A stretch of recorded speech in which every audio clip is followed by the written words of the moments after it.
উত্তর পূর্ব ভারতের রাজ্যগুলোর গেটওয়ে বা প্রবেশপথ হচ্ছে এই গুয়াহাটি। তাই গুয়াহাটি ভ্রমণের জন্য আলাদা কোনো সময় না করে শুধুমাত্র এই রাজ্যগুলোর ভ্রমণের সময় বা যাতায়াতের পথে একদিন বা দুদিন হাতে রেখে ঘুরে নেওয়া যায় গুয়াহাটির প্রধান দর্শনীয় স্থানগুলি। তার জন্য প্রচুর হোটেল রয়েছে রেলওয়ে স্টেশন সংলগ্ন অথবা পল্টন বাজারে, তবে এগুলি খুব কনজাস্টেড। আর যদি খোলামেলা জায়গায় থাকতে চান তবে চলে আসতে পারেন ভিআইপি রোডের 6 মাইলে।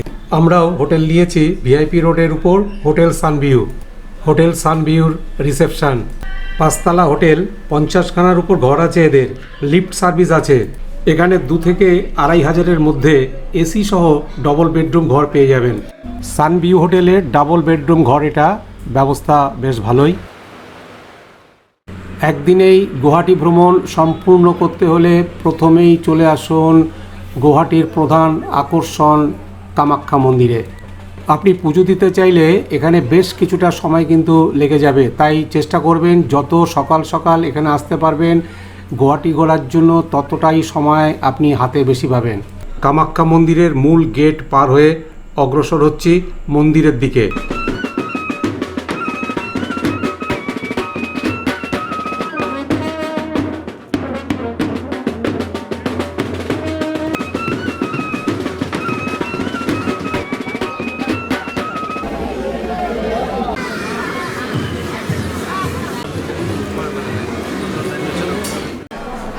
আজ মহাষ্টমী, আর সেই মহাষ্টমী উপলক্ষে পুরো কামাখ্যা মন্দিরটাকেই সাজিয়ে তোলা হয়েছে বাহারি ফুল দিয়ে। পুণ্যার্থীদের লম্বা লাইন দেখতে পাচ্ছি পুজোর ডালি নিয়ে লাইনে দাঁড়িয়ে। মূল গেট এখনও খুলেনি। সকাল থেকেই অঝোরে বৃষ্টি হয়ে চলেছে, আর এই বৃষ্টি মাথায় নিয়েই পুণ্যার্থীদের লম্বা লাইন দেখতে পাচ্ছি। প্রতিদিনই এখানে প্রচুর ভক্তবৃন্দের সমাগম ঘটে। তো আজকে যেহেতু একটা বিশেষ দিন মহাষ্টমী, তাই অন্যান্য দিনের থেকে কিন্তু আজকে কিন্তু ভিড়টা অনেকটাই বেশি, সেটা কিন্তু দেখতে পাচ্ছি। গর্ভগৃহের গেট দেখছি খুলে দেওয়া হয়েছে, দর্শনার্থীরাও এক এক করে গর্ভগৃহের দিকে অগ্রসর হচ্ছে।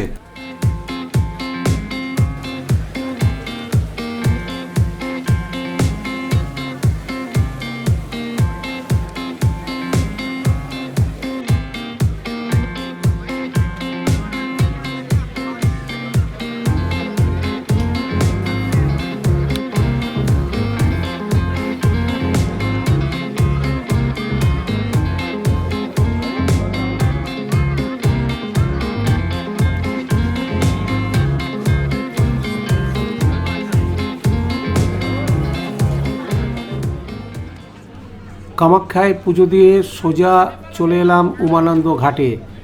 আর এই ব্রহ্মপুত্রর মধ্যেই একটি দ্বীপ, সেই দ্বীপের উপর রয়েছে উমানন্দের মন্দির। তো সেই মন্দিরে যাবার জন্য লঞ্চ আছে এখানে, 8 ঘন্টা পর পর সার্ভিস।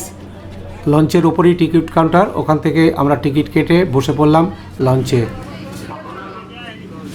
লঞ্চের মধ্যে রয়েছে প্রচুর লাইফ জ্যাকেট, তবে বাধ্যতামূলক নয়, চাইলে পরে নিতে পারেন।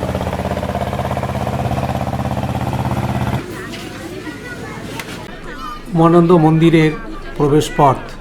মন্দিরটি রয়েছে দ্বীপের একদম ওপরে, সিঁড়ি আছে, সিঁড়ি দিয়ে উঠতে হবে মন্দিরে। জনশ্রুতি শিবের ক্রোধাগ্নিতে ভস্মীভূত হয়েছিলেন কামদেব, আর সেই ভস্মেই সৃষ্টি এই দ্বীপের।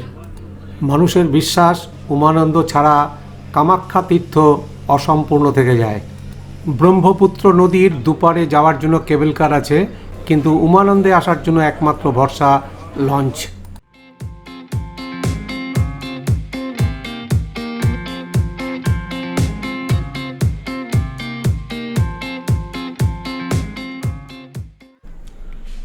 চলে এলাম গুয়াহাটির আরও একটি দর্শনীয় স্থান বশিষ্ঠ আশ্রমে। মহর্ষি বশিষ্ঠদেবের তপবন ছিল এখানে। আশ্রমের পাশ দিয়ে বয়ে চলেছে বশিষ্ঠ গঙ্গা। পাহাড়ের 3টি নদী সন্ধ্যা, ললিতা ও কান্তা মিলিত হয়ে সৃষ্টি হয়েছে বশিষ্ঠ গঙ্গার।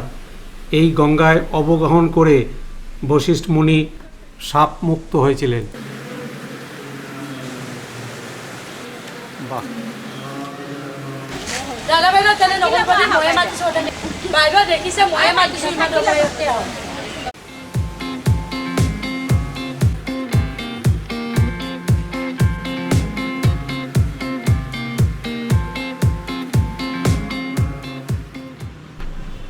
গৌহাটিতে রয়েছে একটি বালাজি মন্দির। গৌহাটি রেলওয়ে স্টেশন থেকে 9 কিলোমিটার দূরত্বে রয়েছে এই মন্দির। 1998 খ্রিস্টাব্দে গড়ে ওঠে এই বালাজি মন্দির। দক্ষিণ ভারতীয় তিরুপতি বালাজি টেম্পলের আদলে তৈরি হয়েছে এই মন্দিরটি। মন্দিরের মূল গেটে ঢুকেই প্রথমেই পড়বে গণেশের মন্দির। একদম মাঝখানে রয়েছে বালাজি টেম্পল, তারপর রয়েছে পদ্মাবতী ও গারুদা মন্দির। এখানে একটি দুর্গা মন্দিরও রয়েছে। মন্দিরের চারপাশ সবুজ কার্পেটে মোড়া। গুয়াহাটিতে যারা আসবেন সময় পেলে অবশ্যই আসবেন এখানে।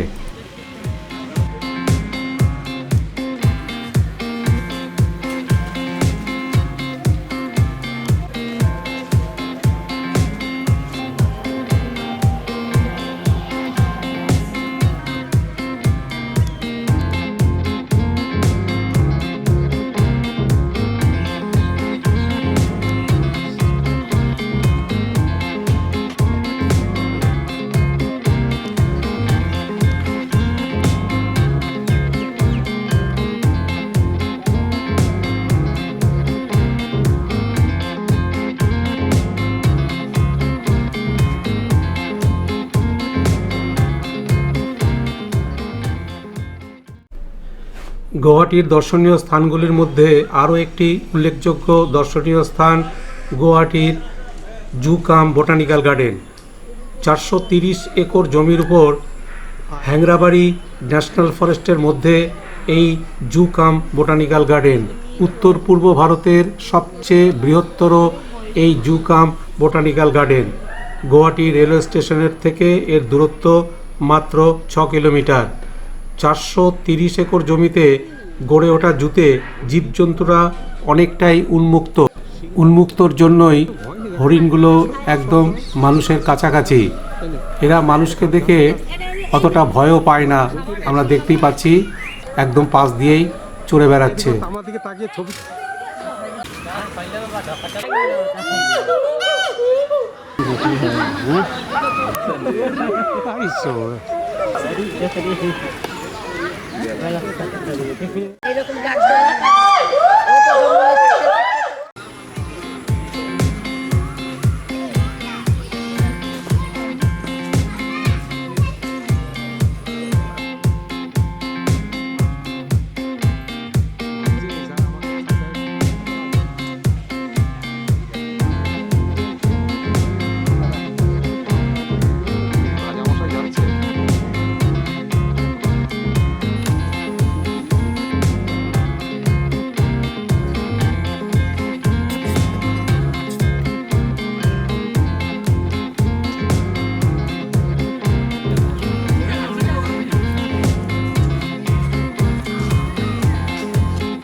চিড়িয়াখানা দেখে আজকে আমাদের সারাদিনের গুয়াহাটি ভ্রমণ শেষ করব। আর শেষ করার আগে একটা গুরুত্বপূর্ণ তথ্য দিয়ে রাখছি যে এখানে গুয়াহাটি ভ্রমণের জন্য গাড়ি রিজার্ভ করে নিতে পারেন, অথবা এখানে ক্যাব অ্যাভেলেবল। আপনারা অটো পেয়ে যাবেন ক্যাবে, এবং এক একটা জায়গায় আলাদা করে ক্যাব করে নিলে আপনাদের খরচা অনেক কম পড়বে। তো যাই হোক, এখানেই শেষ করলাম। নমস্কার।